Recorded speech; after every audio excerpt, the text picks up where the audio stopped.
Hoy en Estados Unidos están celebrando el día de su mito fundacional. ¿Qué es eso? Es un día muy grande para ellos, incluso al nivel del día de Navidad. Es una fiesta muy importante. A veces las familias no se reúnen por Navidad, pero se reúnen, cogen el vuelo donde estén y van a casa para estar con la familia para el día de hoy. ¿Y qué es esto del mito fundacional? Pues es una idea del filósofo Platón que decía que cada pueblo, para dar unas raíces y una identidad al pueblo, para unir a la nación, tenían que tener un mito fundacional. En el caso de Roma, por ejemplo, era lo de los dos gemelos que fueron adoptados por un lobo, Rómulo y Remus, Rómulus y Remus, algo así.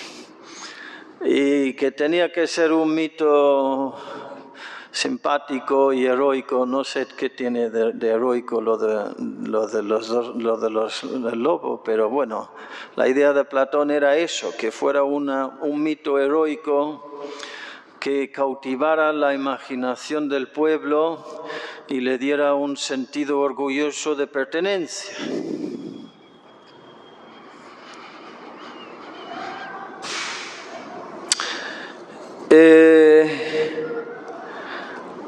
En el caso de Estados Unidos es la historia de cómo llegaron los puritanos expulsados de expulsados del Reino Unido, de Inglaterra, que no los aguantaban ahí con el extremismo que tenían, eran protestantes. Inglaterra también era protestante, pero los puritanos eran unos exagerados que no había manera con ellos, así que fuera. Y fueron perseguidos y salieron en barco. Y llegaron ahí y según el mito, los indios, los indígenas, les recibieron con mucha acogida, con mucha apertura, les regalaron pavos y los peregrinos, los llaman los peregrinos, los puritanos peregrinos. Les regalaron a los indios mantas y ropaje. Hay por lo menos un caso histórico de entregar a los indios mantas que sabían que estaban infectadas de viruela y de sarampión, creo que era, de enfermedades para... Total que según el mito se reunieron y asaron a los pavos y hasta el día de hoy se ponen nerviosos los pavos al comienzo de noviembre. En otras partes es por el día de Navidad que se matan los pavos. Pero ahí es por el tema de hoy, el día de Thanksgiving, de Acción de Gracias. Antes ya los españoles habían celebrado misa en Acción de Gracias porque habían llegado antes. Y celebraron la Eucaristía precisamente al llegar para dar gracias a Dios por la abundancia de aquellas tierras, por haber llegado salvos y sanos. No recuerdo cuánto tiempo antes, pero el famoso jefe de los apaches, por ejemplo, se llamaba Jerónimo y hablaba español. Y se llevaba bien con los españoles, tuvieron 100 años de paz. Total que llegan los peregrinos y comen los pavos y luego se ponen a matar a los indios. Esa parte no lo suelen comentar hoy, de eso no dicen nada, pero es lo que hubo. Es lo que hicieron.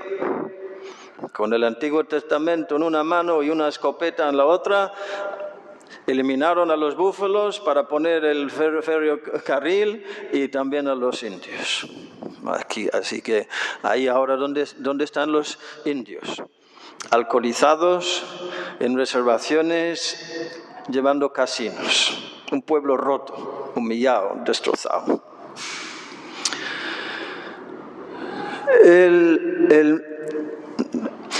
Dios tiene un plan que es una historia fundacional en los países. Yo diría que el plan que tenía Dios para fundar ese pueblo era celebrarles la misa nada más llegar, que es lo que hicieron, y después dar la vida por ellos para darles el Evangelio, que es lo que hicieron. Pusieron en marcha la Iglesia Católica ahí derramando su sangre los mártires de Norteamérica, que fueron torturados y matados y perseguidos, y sí provocaron la conversión de algunas tribus. Luego yo miro a otros países a ver dónde está. Parece como que Dios tiene una historia fundacional para dar identidad a un pueblo. En el caso de España creo que hay dos historias. Una es lo de Santiago, que lloró en la orilla del río Ebro, y la Virgen se le apareció dándole la columna y animándole diciendo: no llores, que aquí la fe será como una columna por todo el mundo, para todo el mundo. Curiosamente, en ese mismo día fue descubierto, llegaron los españoles a América. A mí me descoloca que no tengan el Día de la Virgen del Pilar en la liturgia de Ecuador. No aparece, ni como memoria opcional. Qué cosa más rara no querer ser herederos de una promesa así. Habiendo llegado casualmente en la misma fecha de la Virgen del Pilar. La otra historia en España es la de la victoria de don Pelayo en las montañas y el comienzo de la resistencia contra los musulmanes y la reconquista de España y luego del descubrimiento de América. En mi país sería la llegada de San Patricio, que en un tiempo muy breve convirtió el país entero de paganos, haciendo sacrificios a los dioses falsos y llevados, atormentados todos por los druidos, los chamanes. En mi país teníamos chamanes también. Y llega San Patricio y entra en enfrentamiento con ellos y convence y se impone por su santidad y por sus poderes milagrosos y pone en marcha pues una nación católica. Es fundador de una nación católica. Ahora, igualito que aquí, nos están queriendo manchar todos esos 17 siglos de maravilla de catolicismo perseguido, que ha dado tantos mártires y misioneros a la Iglesia. Están echando porquería por encima de todo eso por todos los lados. El catolicismo que educó a los pobres irlandeses despreciados por el régimen protestante inglés. ¿Quién les iba a educar? Religiosos, católicos, los hermanos cristianos y los hermanos de la presentación que se dedicaron a educar a los pobres. Ahora nos están queriendo no lavarnos el cerebro, sino ensuciarnos el cerebro y llenarnos de complejos contra el catolicismo y intentando volver a vendernos el tema de los druidos y los chamanes y la religión indígena que teníamos antes, el indigenismo. Aquí en mi país, igualito que aquí, igual. Y los irlandeses tragándolo como tontos, para mi vergüenza.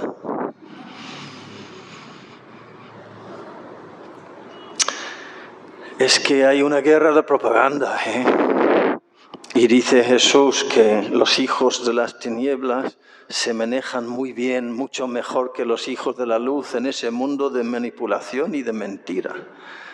Y nos quitan nuestra historia y nuestra identidad, y así nos manipulan más fácilmente. Aquí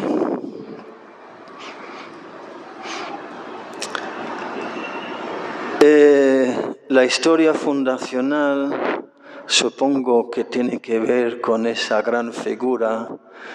Dicen que es el único hombre de Estado, el único político canonizable que ha producido la Iglesia Católica en el mundo entero en los últimos 3 o 4 siglos, quizá más. El único estadista y líder político canonizable, no digo en Ecuador, no digo en Sudamérica, digo en el mundo entero, dicen. Cuando le animaron a tener un equipo de guardaespaldas, él dijo, quis custodiet ipsos custodes. Lo he aprendido de memoria esta mañana. Quis custodiet ipsos custodes. ¿Qué significa? Es un dicho que tenían los romanos. ¿Qué significa? ¿Y quién me guardará de los mismos guardaespaldas? Qué sabiduría hay en eso, ¿eh? ¿Quién me guardará de los guardaespaldas? ¿Qué seguridad, qué garantía tengo que uno de ellos no le van a llegar como llegaron a uno de los 12? La primera lectura de hoy me llama la atención cómo el rey se aflige mucho porque se propuso salvar a Daniel y hasta la puesta del sol estuvo buscando el modo de liberarle. Pero tú eres el rey, mandas tú, pues ya está, ¿no? Pues no. Me hace pensar en Herodes matando a San Juan Bautista, en Pilatos lavándose las manos y entregando a Jesús para ser torturado y flagelado y crucificado. Pero no eres tú el hombre de poder, aquí igual. Se afligió mucho y intentó salvar a Daniel. Y le dijeron, sus consejeros de la corte le dijeron, Señor, tú sabes que según la ley de Medas y Persas, un decreto real es irrevocable. Usted ha decretado que los que no adoran al Dios nuestro tienen que morir. Este hombre tiene que morir. No puedes revocar el decreto, tiene que morir. Ayer también hemos visto el caso de un rey Baltasar que se echa a temblar en medio de su poder y sus seguridades de rey. Después el rey se volvió a su palacio y se pasó la noche sin probar bocado y sin poder dormir. Igualito a Pilatos, que durmió mal. O no, era su esposa que durmió mal, ¿verdad? Era la Claudia que durmió mal. Pero yo creo que él tampoco durmió bien. Lo más probable, los reyes. Ante Dios soy inocente. No tenía ni un rasguño porque había confiado en Dios. El Dios vivo salvó a Daniel de los leones. Al decir eso, el señor Gabriel García Moreno, ¿quién me guardará de los guardaespaldas? No necesita más guardaespaldas que Dios. Después se lanzó, le están calumniando hasta el día de hoy. Surgió el rumor que acogieron y propagaron 50 años después de su muerte, que estaba teniendo un lío adúltero con el esposo del, ¿cómo se llamaba el Raposo o Rayo? El que le mató, Faustino Rayo. 50 años después de su muerte aparece esa leyenda negra. Y hasta el día de hoy, ¿cuántos ecuatorianos me han dicho, no, es que en el colegio nos enseñaron que era un hombre muy malo y que el Eloy Alfaro, ¿ves? Es la guerra de propaganda. Nos trabajan. Y nosotros como tontos, como borregos, tragando todo lo que nos dicen. Y así nos quitan nuestra historia, nuestras raíces, nuestra identidad y nuestra fortaleza. Se fía de Jesús. Se abalanzan sobre él gritando: ¡muérete, jesuita, muérete! Porque había dejado entrar, él había argumentado en el Parlamento. Por cierto, le había elegido el pueblo democráticamente, por tercera vez. Estaba empezando el tercer gobernato. Y ya no aguantaban. Su primer tiempo era de guerra.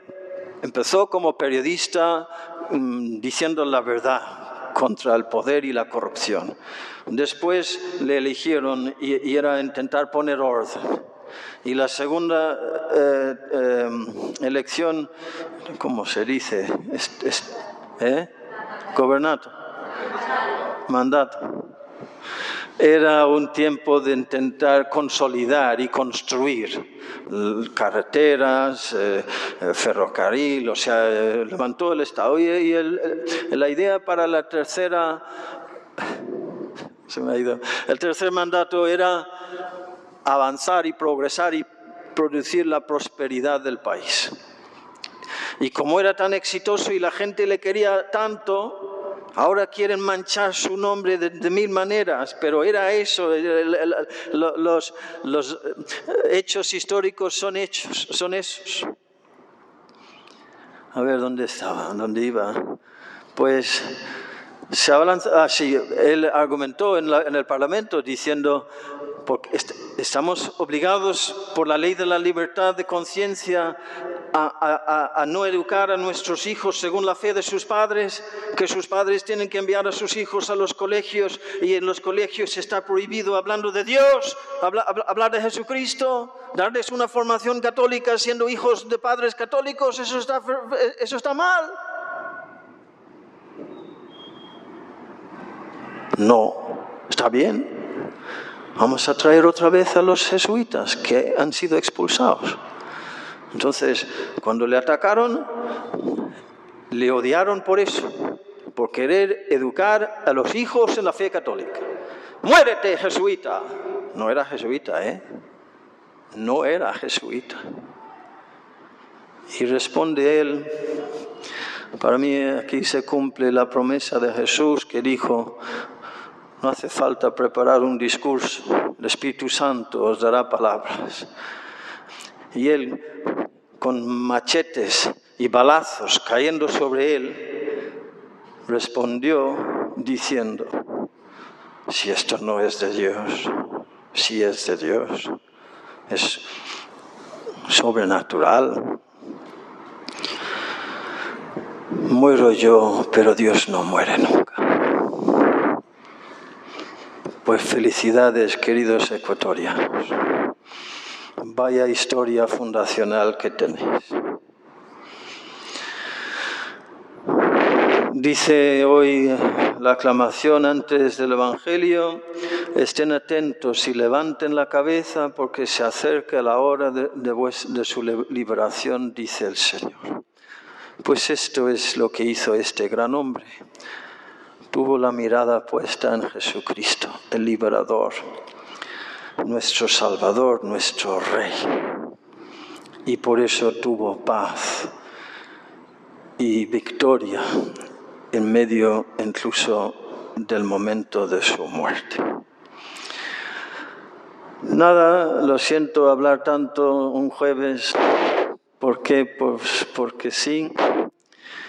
Y para que demos gracias, para que nos demos cuenta de la herencia que tenemos y para que respondamos también nosotros a la llamada a ser cofundadores del pueblo de Dios, a conocer nuestra fe, a vivirla y a transmitirla. Que así sea.